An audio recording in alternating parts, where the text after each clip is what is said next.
하나님의 말씀은 고린도전서 15장 20절로부터 28절까지 말씀입니다. 고린도전서 15장 20절로부터 28절까지 신약성경 282쪽입니다. 15장 20절부터 28절까지 교독하시겠습니다. 제가 먼저 읽겠습니다. 그러나 이제 그리스도께서 죽은 자 가운데서 다시 살아나사 잠자는 자들의 첫 열매가 되셨도다.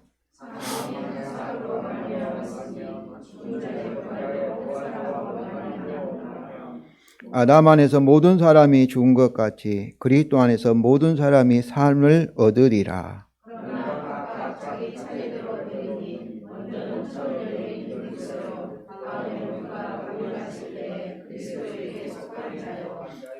그 후에는 마지막이니 그가 모든 통치와 모든 권세와 능력을 멸하시고 나라를 아버지 하나님께 바칠 때라.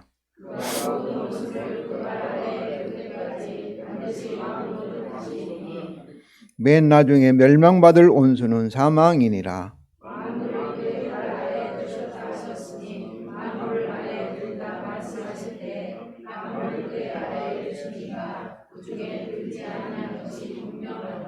우리 다 같이 읽겠습니다. 만물을 그에게 복종하게 하실 때에는 아들 자신도 그때 만물을 자기에게 복종하게 하신 이에게 복종하게 되리니 이는 하나님이 만유의 주로서 만유 안에 계시리라 하심이라. 아멘. 성도 여러분, 독일 속담에 그리스도가 100번을 부활해도 내가 부활하지 않으면 아무런 소용이 없다는 그런 속담이 있습니다. 그렇습니다. 우리의 부활이 없다면 그리스도의 부활이 우리에게 무슨 소용이 있겠습니까? 그러나 그리스도는 저와 여러분을 위해서 다시 살아나셨습니다. 이는 그가 성경대로 우리 죄를 위하여 십자가에서 죽으셨기 때문입니다. 즉 그의 부활은 우리를 위한 그의 대속의 죽음의 열매이기 때문에 그 십자가의 죽음과 결코 분리될 수가 없습니다. 우리말 성경은 그의 부활을 마치 그리스도께서 스스로 살아나신 것 같이 다시 살아나사 다시 살아나셨다 이런 식으로 번역을 하였지만은 그러나 원문은 그가 하나님에 의해서 죽은 자들로부터 일으킴을 받아오셨다. 이렇게 수동태로 하나님에 의해서 살리심을 받으셨다. 이렇게 번역되어 있습니다. 그리고 현재 완료라는 것은 살아나서 다시 일으킴을 받아서 계속 살고 계신다. 살아오고 계신다. 이렇게 번역되어 있습니다. 이는 그가 우리를 위해 십자가에서 드렸던 그 생명의 대속의 희생 제물을 하나님이 기쁘시게 받으시고 그 결과로 그 열매로 그를 죽은 자 가운데부터 다시 일으키셨기 때문입니다. 그래서 바울은 오늘 본문의 첫 열매라는 단어와 또 이 42절부터 44절에 심고 이런 용어들은 농촌에서 이렇게 농사적인 그런 용어잖아요. 이런 비유를 사용하여서 그의 부활과 우리의 부활을 설명을 하고 있습니다. 성도 여러분, 오늘 본문에서 그리스도의 부활의 의미, 우리에 대한 어떤 의미가 있는가에 대해서 바울의 설명을 통해서 우리의 부활에 대한 강한 확신을 가지시기 바랍니다. 먼저 오늘 본문의 앞 문맥을 살펴보겠습니다. 12절에 보면 그리스도께서 죽은 자 가운데 다시 살아나셨다 전파되셨거늘 너희 중에 어떤 사람도 어찌하여 죽은 자들 가운데 부활이 없다 하느냐.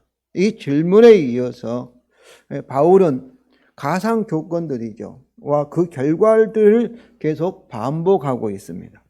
만약 죽은 자의 부활이 없다면 어떠겠어요? 그리스도의 부활이 없을 것이고 그리스도의 부활이 없다면 복음의 핵심이 이 십자가의 그의 죽음, 십자가의 죽음과 부활인데 그러면 우리가 들은 우리의 복음도 거짓말이 되어버릴 것이고 그리고 이 복음을 믿는 우리의 믿음도 어때요? 헛것이 되어버릴 것이고 그리고 여전히 우리는 죄 가운데 있을 것이고 그리고 그 주 안에서 잠자는 자, 이미 세상을 떠난 성도들도 어떠고요?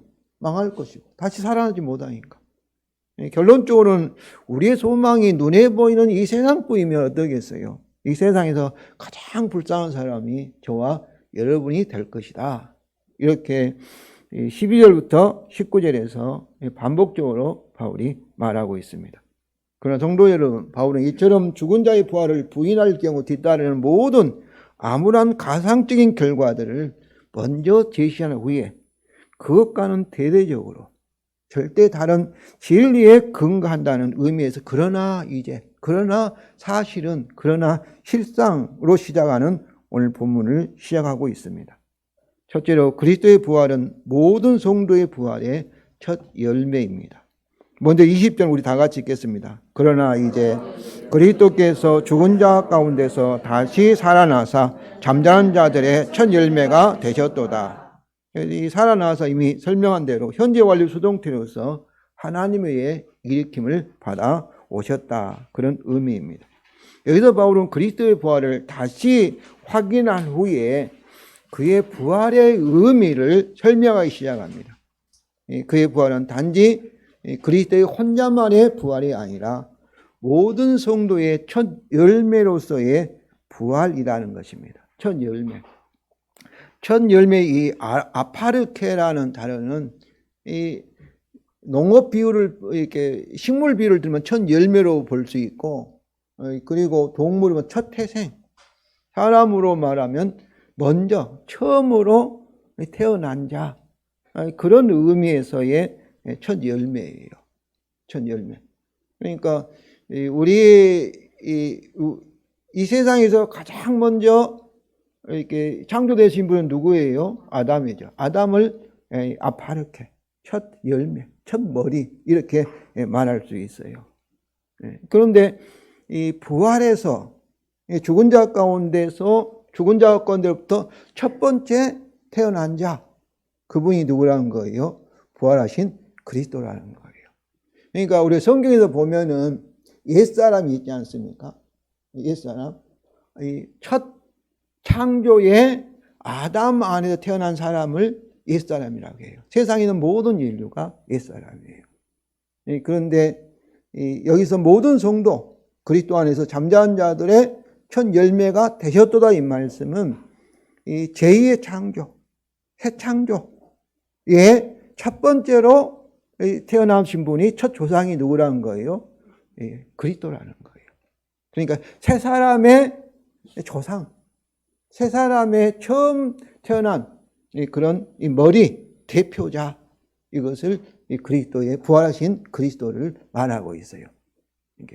그러니까 꼭 첫 열매만 아니라 동물로 말하면 첫 태생, 또 사람으로 말하면 첫 장자, 처음 태어난 조상, 머리, 대표자, 이것을 아파르케라는 그런 의미예요. 그래서 첫 열매라는 것은 구약의 율법에 따라 이 곡식과 포도주와 가축을 하나님께 첫 제물로 드리는 제사적인 용어입니다. 장자는 누구 거예요?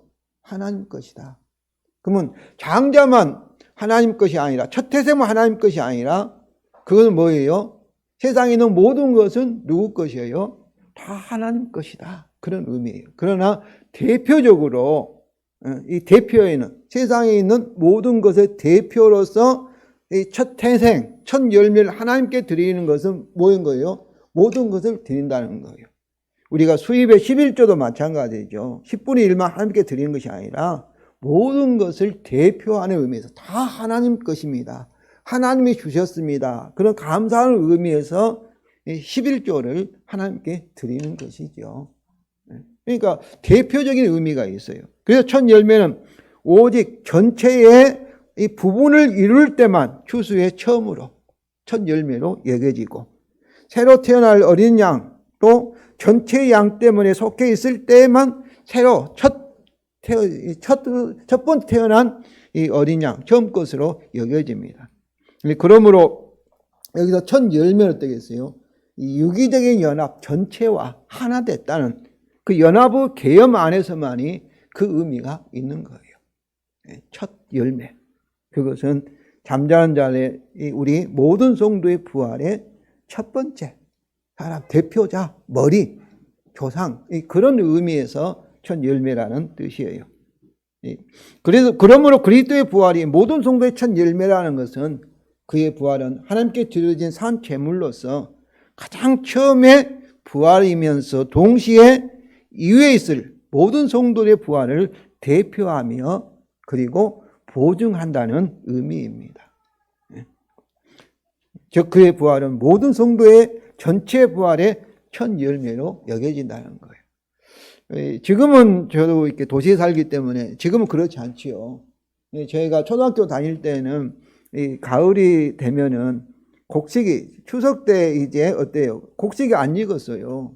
이제 조금 익었는데 논 모퉁이에서 좀 베어가지고 묶어서 그것을 탈곡해서 그러면 쌀이 좀 누르끈해요. 이렇게 하얀 쌀이 백미가 아니고 그것을 이제 어때요? 이제 옛날에는 우리가 조상한테 드리는 감사해서 드리는 그런 이렇게 전통적인 관습이 있었어요. 그런 의미에서 처음 묶어서 온. 그다음 그걸 뭘 했어요? 가을이 돼가지고 전체 수술은 반드시 뒤따라온 추수를 한다는 그런 의미가 바로 그것을 옛날 사투리로 올기쌀이라고 우리는 불렀어요. 올기쌀. 그런 의미예요.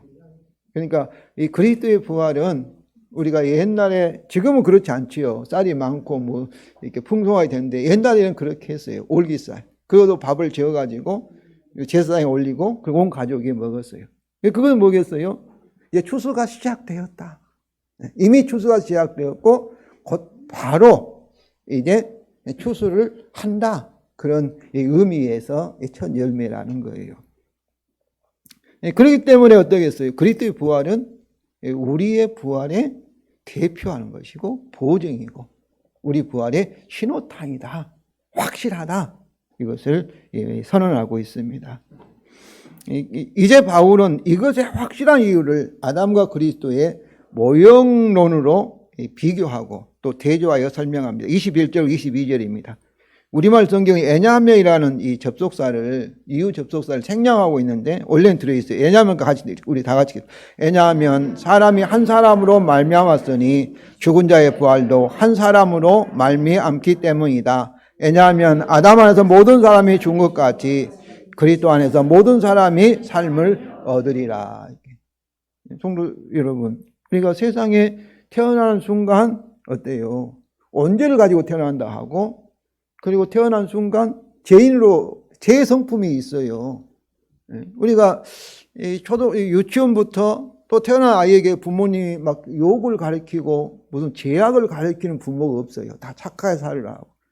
유치원 가고 초등학교 가고 대학교 나와도 나쁜 짓을 가르치는 그런 교육은 없어요. 그런데 나쁜 그런 일은 어때요? 우리 어린 아이들을 보면은 누구한테 배우지도 않았는데 나쁜 일은 너무나 자연스럽게 해요.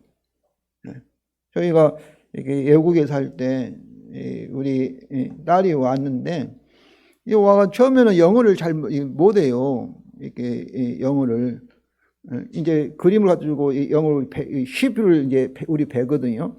우리 소라가 이렇게 ship 선생님이 ship 하면은 아니야 이건 배야 그렇게 말해요. 그런데 영어는 못하는데 욕은 아주 쉽게 배워요. 그래가지고 욕은 너무나 쉽게, 나쁜 것은 너무나 쉽게 본능적으로 배워요. 영어는 못하면서 이 영어로 욕을 하는 거예요. 쉽게 배워서.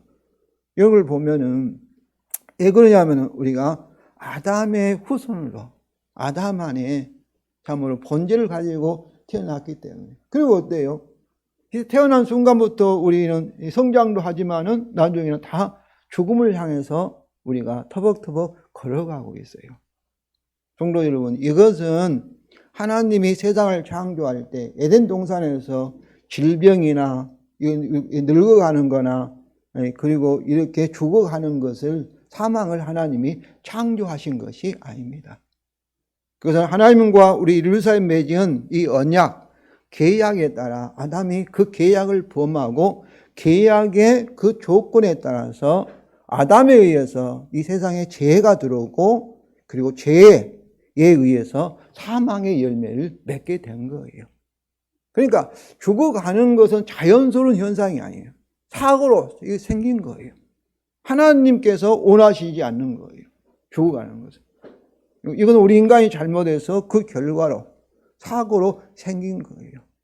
그래서 모든 사람은 다 죽음의 권세 아래 살고 있는 것이죠. 한 사람에 의해서.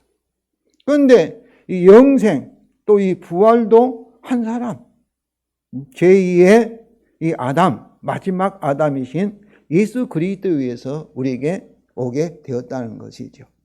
그런데 죽음은 아담의 불순종으로 의해서 그 열매로, 죄의 삭은 뭐예요? 사망이지 않습니까?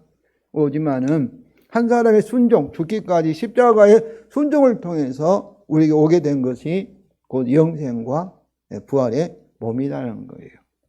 이처럼 그러니까 이 아담에서 모든 사람은 이 아담과 연합해 불순종하는 아담과 연합할 때는 다 죄인이 되어버리고 사망의 사람이 되어버리지만은 그러나 그리스도와 안에 있는 사람, 연합한 사람은 어때요? 영생과 부활의 사람이 되어버린 거죠.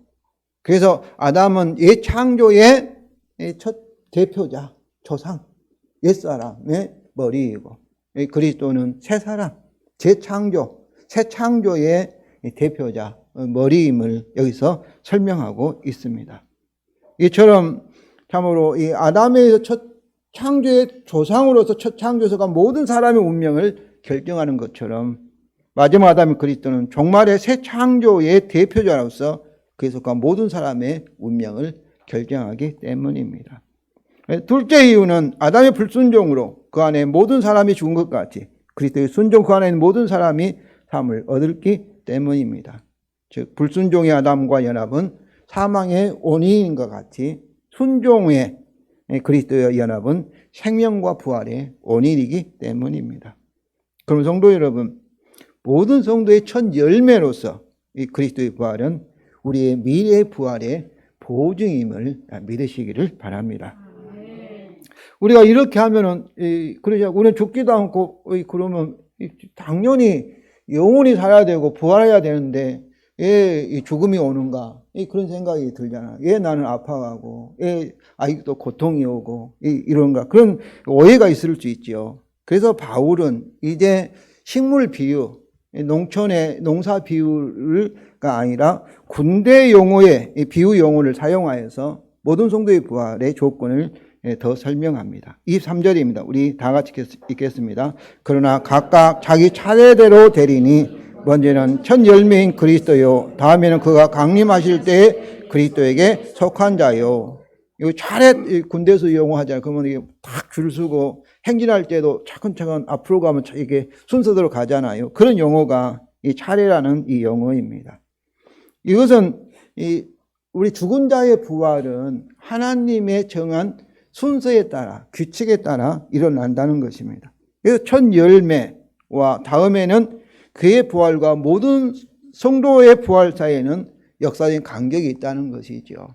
그래서 예수님이 첫 번째 우리가 처음 오시고, 첫째 오시고, 그 다음에는 두 번째 오심이 재림 사이는, 지금 우리가 바로 그의 첫 열매와 첫 부활과 그 다음에 우리의 부활 그 사이 이 교회 시대 그 중간 시대에 저와 여러분이 살고 있습니다.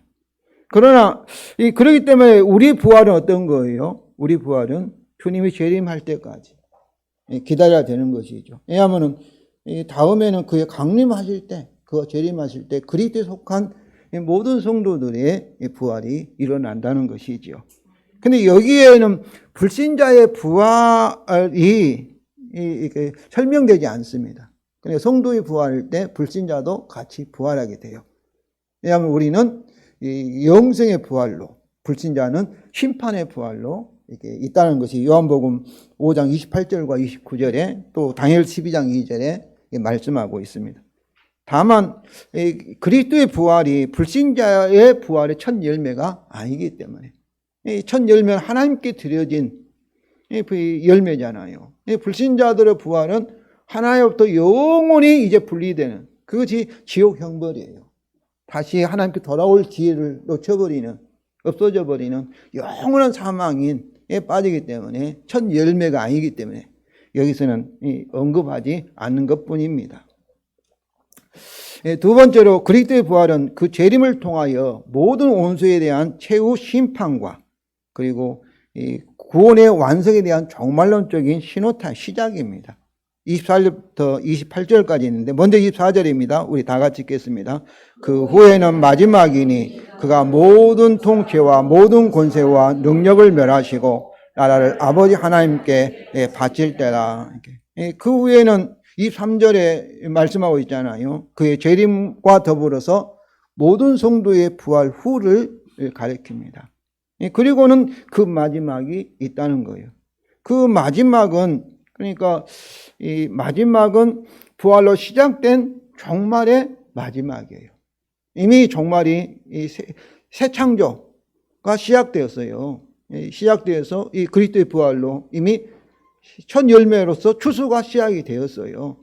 그러나 여전히 이 세상이, 지금 우리 살고 있는 이 악한 세대가 계속 지속돼요. 언제까지? 그리스도의 이 재림 때까지. 그때는 이 악한 세상은 바로 이 그리스도에 의해서 심판으로 이제 끝나게 되는 거예요. 마지막은.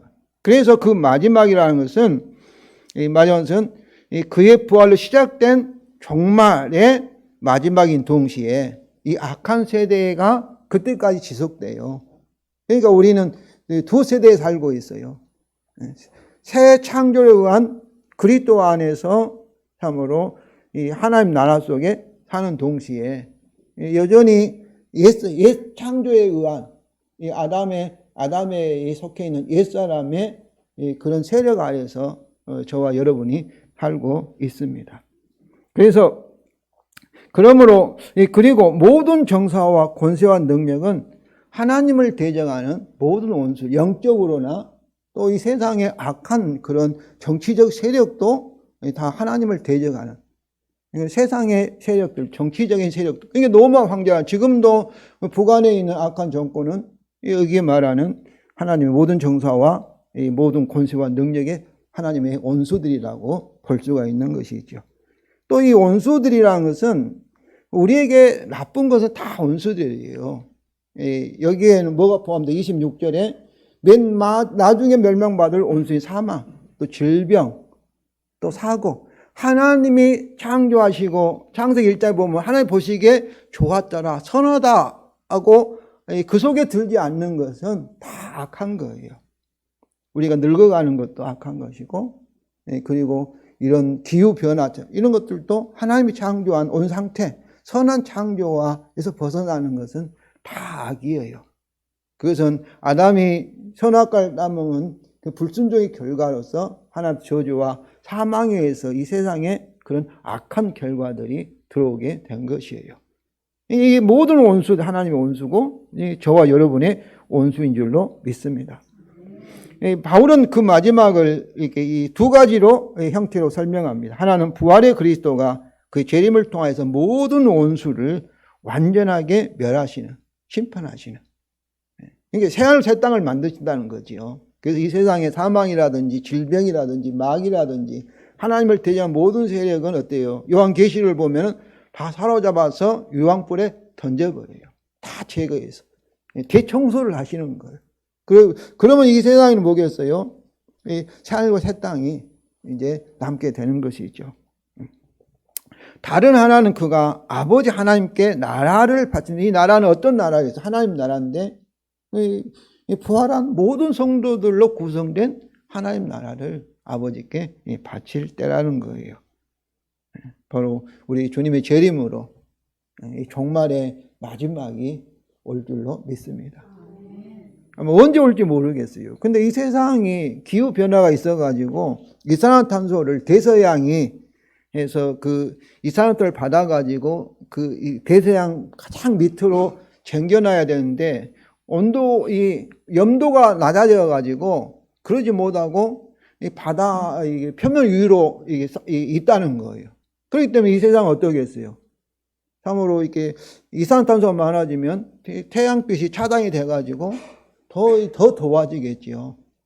그래서 이상현상이 계속 나타나서 언제까지 이 지구가 이 많은 참으로 인구를 유지할 수 있을까? 참 염려가 됩니다. 그러나 모든 것이 하나님의 차례대로, 하나님의 계획대로 되는 줄로 믿습니다. 이제 바울은 이렇게 부활의 그리스도가 그의 재림으로 모든 원수, 특별히 사망을 멸하시고 모든 성도의 부활의 날을 아버지께 바칠 때인 그 마지막이 확실한 이유를 구약성경 시편 110편 1절입니다. 1절과 시편 8절을 각각 인용하여서 설명을 합니다. 첫째로 시편 110편 1절을 인용한 설명입니다. 25절, 26절입니다. 우리 다 같이 읽겠습니다. 왜냐하면 그가 모든 원수를 그 발 아래 둘 때까지 반드시 왕노를 하셔야 하기 때문이다. 맨 나중에 멸망받을 원수는 사망이라. 그 발 아래 무릎을 둔다는 이 말은 완전히 굴복시킨다. 완전히 멸망시킨다. 완전히 심판한다. 이때가 언제예요? 이때가 주님이 재림하셔서 모든 하나님의 원수, 우리의 원수들을 완전히 멸하실 때, 재림의 때죠. 그러니까 종말의 마지막 때를 말하고 있습니다. 근데 이것이 확실한 이유는 뭐예요? 그때까지 어떤 당이에요? 그리스도가 왕노릇 하셔야 하기 때문이다. 반드시 왕노릇 하셔야 하기 때문이다. 시편 110편 1절 말씀의 예언이 그리스도가 어떻게 왕노를 하시는 거예요? 어떻게? 우리가 방금 불렀던 찬송에서도 그랬잖아요. 왕이 그때 부활을 통해서 만물의 주가 되시고 만왕의 왕이 되신 줄로 믿습니다. 그래서 그리스도가 그의 부활로 시편 110편 1절의 예언을 종말론적으로 이미 종말론 성취를 이미 시작하였고 시편 110편 1절의 완전한 성취 그 마지막 때까지 반드시 왕노릇 하셔야 하기 때문입니다. 즉 바울은 그의 부활을 시편 110편 1절의 종말론적인 성취를 이미 시작한 것으로 해석하고 있습니다. 그러니까 구약 성경은 이 예언이 종말의 예언인데 그때는 이렇게 초림과 재림이 하나의 사건으로 예언되어 있습니다. 구약 시대에는.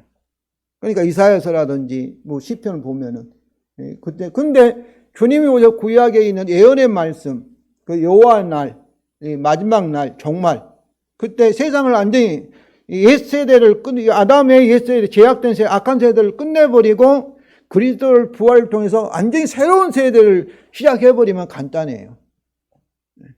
간단한데 그렇게 하나의 사건으로. 그런데 실제로 어떻게 했어요? 두 단계로 이루어지고 있어요. 바로 구약의 예언을 처음에 그리스도의 초림으로 특별히 그의 부활로 성취하고 그게 종말이 이미 말세가 이미 시작됐어요. 시작이 되고 근데 아직 이 세상이 계속돼요. 언제까지? 그 마지막 때까지. 그의 재림 때까지. 그리고 그의 재림으로 구약에 있는 시편 110편 1절 말씀이 완전히 성취되는 거예요. 우리가 이렇게 산이 보면 앞에 큰 산이 있으면 뒤에 산이 안 보이잖아요. 구약 시대의 선지자들은 미래를 바라볼 때 눈앞에 보이는 산만, 뒤에 있는 재림이라는 산이 있는데 앞에 있는 산만 보고 아마 표시하고 있어요. 구약 시대에는. 그런데 신약 시대에 오셔서 우리 주님께서 그리스도께서 두 단계로 이미 초림으로 그의 부활로 구약에 있는 예언을 성취하고 그리고 그의 재림으로 완전히 성취하는 그런 구조로 이렇게 되어 있습니다. 그게 조금 복잡해요. 그러나 왜 이렇게 주님께서 이렇게 하셨는가? 그것은 하나님의 섭리죠. 계획이죠. 그런데 이렇게 하지 않으셨다면 어떠겠어요? 저와 여러분은 천국에 들어갈 수가 없지요. 그래서 이렇게 구약에 있는 예언을 이 그리스도의 십자가와 부활을 통해서 이미 성취하시고 그러나 그의 재림으로 완성한다는 것은 지금 시기는 뭐예요? 이 전도와 선교하기 위해서 더 많은 죄인들을 구원하시기 위해서 하나님의 사랑이라 이렇게 해석하는 학자도 있습니다. 그렇지 않겠어요? 구약시대에 그때 주님 오셔가지고 이 세상 끝내버렸으면은 저와 여러분 이 세상에 태어나지도 못할 것이고 영생은 영원한 천국의 백성이 될 수가 없었을 것입니다. 여기에 시편 1절의 예언대로 모수 원수에 대한 그 부활로 시작된 종말의 승리에는 이미 구약의 예언이 성취됐고, 그러나 나대 아직 성취되지 못했다, 기다려야 된다 하는 일시적인 그 긴장이 있습니다. 그러니까 두 세대 살고 있는 거예요. 이 세상 악한 시대에 살고 있고, 동시에 저와 여러분 어때요?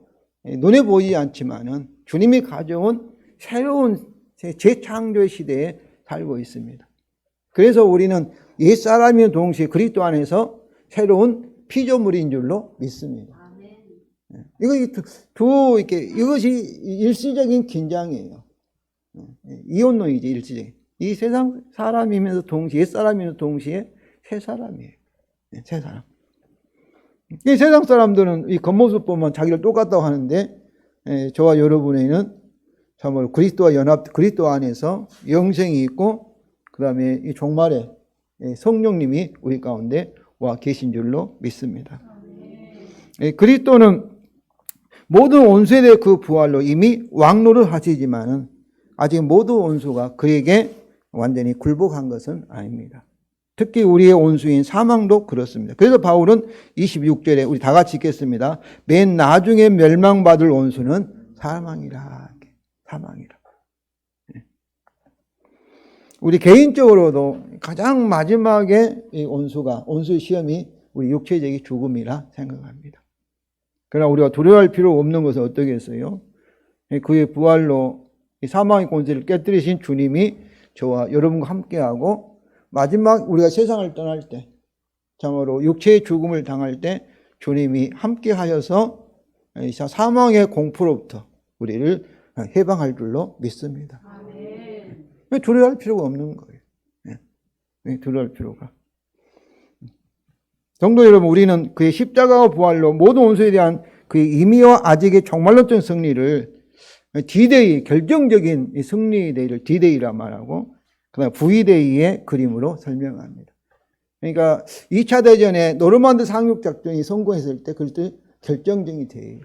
독일군은 연합군에 의해서 이제 독일의 베를린의 수도를 정복하면 이제 마이낙, 이제 이 승리데이, 파이널 승리데이죠. 그런데 노르만드 상륙 작전은 어떻게 했어요? 이제 그때부터 독일군은 패배할 수밖에 없어요. 이미 결정 났어요. 전쟁의 승패는. 우리나라 6.25도 그러지 않겠어요. 인천 상륙 작전이 어때요? 그 작전으로 이게 서울을 수복하고 이제 유엔군이 했으면 북한군은 어떻게 해요? 도망갈 수밖에. 우리가 통일을 못했지만은, 그러나 6.25가 결정적인 승패가 결정된 날이 인천 상륙 작전이에요. 그 날이 D-Day인 거예요. 그러니까 우리 주님의 부활의 날이 결정적인 D-Day. 그리고 이 V-Day, 마지막 승리는 이미 결정났다. 이제는 우리의 원수들은 죽음도 우리를 어떻게 하지 못한 거예요. 그들은 패배하게 돼 있다는 것이 그들의 운명인 것이죠. 그렇습니다, 성도 여러분. 우리의 모든 성찬 열매의 그의 부활은 모든 원수, 특별히 사망에 대한 결정적인 신호의 신호탄이기 때문에 그 재림을 통한 모든 원수에 대한 최후 심판인 그 마지막, 그의 부활로 시작된 종말의 마지막은 너무너무 확정적이고 확실합니다. 둘째로 시편 8편 6절을 인용한 설명입니다. 27절, 28절 우리 다 같이 읽겠습니다. 왜냐하면 만물을 그의 발 아래 두셨다 하셨기 때문이다. 만물을 아래에 둔다 말씀하실 때 만물을 그 아래에 두시니까 그 중에 들지 아니한 것이 분명하도다. 만물을 그에게 복종하게 하실 때에는 아들 자신도 그때에 만물을 자기에게 복종하게 하신 이에게 복종하게 되리니 이는 하나님이 만유의 주로서 만유 아래 계시려 하심이라. 오늘 이 말씀 좀 기니까 좀 복잡하지요. 그런데 시편 8절, 6절에는 뭐냐면은 하나님께서 우리 인간 창조를 하나님보다 조금 낮게 하시고 이 모든 만물을 어때요? 누구에게 복종하게 하셨어요? 우리 아담에게, 사람에게 복종하게 하였어요. 모든 만물이. 그러니까 이 사자도 뭐 독사도 어때요? 우리 사람이 만약에 만물의 영장이에요. 그리고 우리 사람은 누구에게 복종해요? 하나님께 복종하고 하나님 아래에 있고 또 우리 사람 아래 누가 있어요? 모든 만물이 사람 안에 있어요. 이게 창조의 질서예요. 우상은 뭐겠어요? 하나님 아닌 우리가 하나님을 섬겨야 되잖아요. 하나님 아닌 우리 발 아래 복종해야 할 것들을 섬기는 거예요. 남을 섬긴다든지 짐승을 섬긴다, 독사를 섬긴다. 그건 뭐겠어요? 하나님의 형상, 하나님 아들을 창조하신 이 사람들은 못하는 것이 우상을 섬기는 거예요. 그러니까 이 돈이 우상이 된다는 것은 어때야 돼요? 우리가 돈을 누가 지배해야 돼요? 사람이 다스려야 돼요. 그런데 돈이 사람을 다스리면 그거는 돈이 사람보다 위에 있잖아요. 이건 사람들은 못하는 거예요. 창조 질서에 어긋나는 거예요. 그런데 이 만물이 전에는 어땠어요? 만물이 우리의 순종이 땅도 우리가 말하면 과일도 12갈래라면 12갈래 될 것이고 우리가 그렇게 모든 만물이 우리 사람을 섬겼어요. 천사까지도 하나님께서는 사람을 섬기도록 이렇게 하나님께서 창조하신 거예요. 사람이 하나님 형상으로 하나님 아들로 창조된 거예요. 그런데 아담이 범죄한 후부터 어떻겠어요? 이 땅도 저주를 받아서 이제는 사람에게 순종하지 않아요. 독사가 사람을 물어서 죽이기도 하고 사자가 사람으로 죽이기도 하고 이렇게 세상이 이제는 창조 질서가 깨져버린 거예요. 질서가 파괴된 거예요. 그런데 원래는 하나님께서 어떻게 하신 거예요? 모든 만물이 사람에게 순종, 사람 발 아래 순종하도록. 그리고 사람은 어떻게 했어요? 하나님에게만 이렇게 섬기고 복종하도록, 순종하도록. 그런 창조 질서가 아담의 범죄로 깨어졌는데 이제 예수 그리스도에 의해서 이것이 회복이 된 거예요. 그렇기 때문에 재창조를 통해서, 새 창조를 통해서 회복이 되는데 여기서 만물 아래 두어 왔다고 말씀하실 때 이 말은 그의 부활로 시편 8편 6절이 종말의 성취가 이미 시작하시고 계실 때예요. 지금은 정말 그의 부활로 만물을 그 아래 두어와 있는 그 시대예요. 이 말이 예수님께서 그 부활을 통해서 만왕의 왕이 되시고 만물의 머리가 되신 줄로 믿습니다. 아직 만물이 다 순종한 건 아니에요. 그의 재림으로. 근데 여기서 만물을 그에게 복종하실 때, 그때가 그리스도가 만물의 영장으로서, 만물의 대표자로서 하나님 복종한다는 것은 새롭게 된, 구속된 모든 만물을 하나님께 다시 돌려드린다. 하나님이 창조하신 온 상태로 회복하실 때다. 그 말씀이에요. 새하늘 새 땅을 하나님께 드린다는 것이죠. 이때는 그 재림으로 구속된 만물이 그에게 완전히 복종하실 마지막 때입니다. 여기서도 바울은 그의 재림을 통한 그의 구속의 완성인 마지막에 확실한 이유를 시편 8편의 종말점 성취를 이미 시작한 그의 부활이기 때문이라고 설명합니다. 이미 만물이 그리스도에게 복종하기 시작한 거예요. 그리스도가 우리 인간의 새 사람의 대표자로서 만물의 머리가 되셨고 우리는 그리스도와 그의 몸이 되어 있기 때문에 아담이 범죄에 잃어버렸던 이 만물에 대한 소유권을 참으로 우리가 이미 언약적으로, 법적으로, 원리적으로는 회복된 줄로 믿습니다. 그럼 아직도 이 만물이 우리 말 안 되죠. 사고도 나기도 하고 자연재해도 있고 이러지 않습니까? 그러나 주님이 재림하시면 그때는 만물도 완전히 하나님의 원래 창조하신 그 목적대로 우리 인류에게 특별히 구원받은 이제 저와 여러분에게 순종할 줄로 믿습니다. 그때가 새하늘과 새 땅이에요. 죽음도 없고 저주도 없고 눈물도 없고 그런 신천지가 우리를 기다리고 있다는 것이죠. 그때 만물의 대표자이신 우리 주님이 바로 하나님께 복종한다는 것은 새롭게 된 만물을 하나님께 원래 상태로 회복하여서 하나님께 드린다. 그런 의미인 것이죠. 그렇습니다. 그의 부활은 그의 재림을 통한 모든 만물의 구속의 완성의 보증이요, 시작이요, 신호탄이기 때문에 그렇습니다. 그래서 바울은 그리스도의 구속의 완성을 마지막 날에 그 아들로서 아버지 하나님께 복종하게 되는 것으로 설명합니다. 그의 구속된 만물을 그에게 드리는 것은 부활한 모든 성도의 날을 그에게 바치는 25절과 같은 이 의미입니다. 성도 여러분, 부활의 그리스도가 이렇게 하신 이유는 이는 하나님이 만유랑에서 만물이죠. 만물의 주로서 만물 안에 계시기 위하여입니다. 하나님께서 모든 만물을 소유하시고 만물을 충만케 통치하기 위해서인 거죠. 이것이 그의 하나님의 창조 이 구속 드라마의 종말이라는 것은 목적입니다. 이 종말이라는 것이 하나님이 창조할 때 이미 창조의 목적을 가졌다. 그 끝이잖아요. 그 끝을 가지고 있다는 거, 그런 의미이죠. 그게 목적이죠. 그리고 그의 부활은 그의 창조 드라마의 종말의 목적의 완성의 신호 시작입니다. 그리고 그의 드라마 이유, 하나님의 역사, 이 구속의 드라마, 창조와 드라마 이유는 바로 그의 은혜의 계시입니다. 은혜를 보여주기 위해서, 알도록 하기 위해서입니다. 로마서 8장 32절 우리 다 같이 읽겠습니다. 하나님이 모든 사람을 순종하지 아니하는 가운데 가두어 두심은 모든 사람에게 긍휼을 베풀려 하심이로다. 긍휼은 은혜, 자비예요. 그러니까 옛 창조에서는 뭐겠어요? 하나님께서 우리를 창조했다는 그 은혜밖에 모르지만 새 창조는 어떻겠어요? 우리의 죄로 인해서 우리는 지옥 형벌을 받아야 할 우리인데 하나님께서 그 아들을 우리를 대신해서 십자가에서 심판하심으로 우리 죄를 사하시고 그리고 우리에게 영생과 부활과 이제 새로 새 땅을 주셨다는 것은 뭐였어요? 은혜 위에 은혜인 것이죠.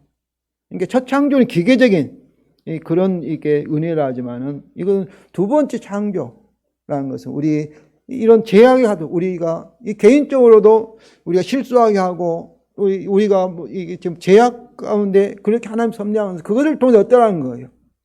구원받아 하나님 은혜가 얼마나 큰가? 예수 그리스도의 십자가의 보혈이 얼마나 소중한가? 우리의 유일한 소망은 세상에 있는 모든 불행을 일으키는 악의 근본적인 해답은 예수 그리스도의 십자가와 부활의 복음밖에 없다는 것을 깨닫도록 하기 위해서. 그래서 자기 자신을 의지하지 않고 절대적으로 하나님만을 믿도록 하기 위한 하나님의 이 섭리, 하나님의 목적이 있음을 아시기를 바랍니다. 저는 개인적으로 로마서 8장 32절을 정말 좋아합니다. 네, 지나간 과거를 돌아볼 때 왜 하나님이 그렇게 하셨는가?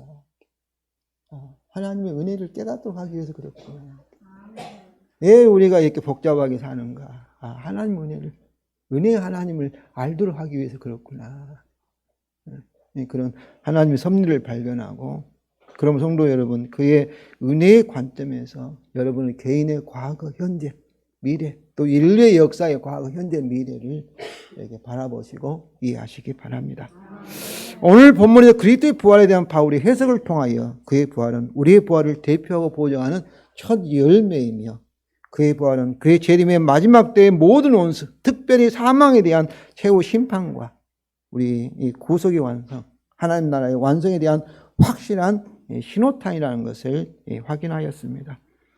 성도 여러분, 우선 우리 미래의 부활을 확신하시기 바랍니다. 아멘. 그리고 현재 다시 사신 우리 주님은, 우리 부활의 첫 열매이신 주님은 그의 보증금의 성령을 통해서 그 부활의 생명을 우리 안에 흘러나게 하심을 믿으시기 바랍니다. 아멘. 우리가 첫 열매랑 뭐라고 했어요? 하나님께 드려졌다는 거잖아요.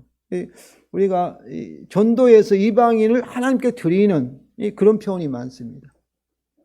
그리스도 안에서 저와 여러분은 하나님께 드려졌다. 그런 의미에서 세상 사람과 하나님께 드려지지 않는, 하나님 속하지 않은 세상 사람과 구별된다는 의미에서 성도라고 말합니다. 거룩한 거예요. 따로 하나님께 드려진 제물이다.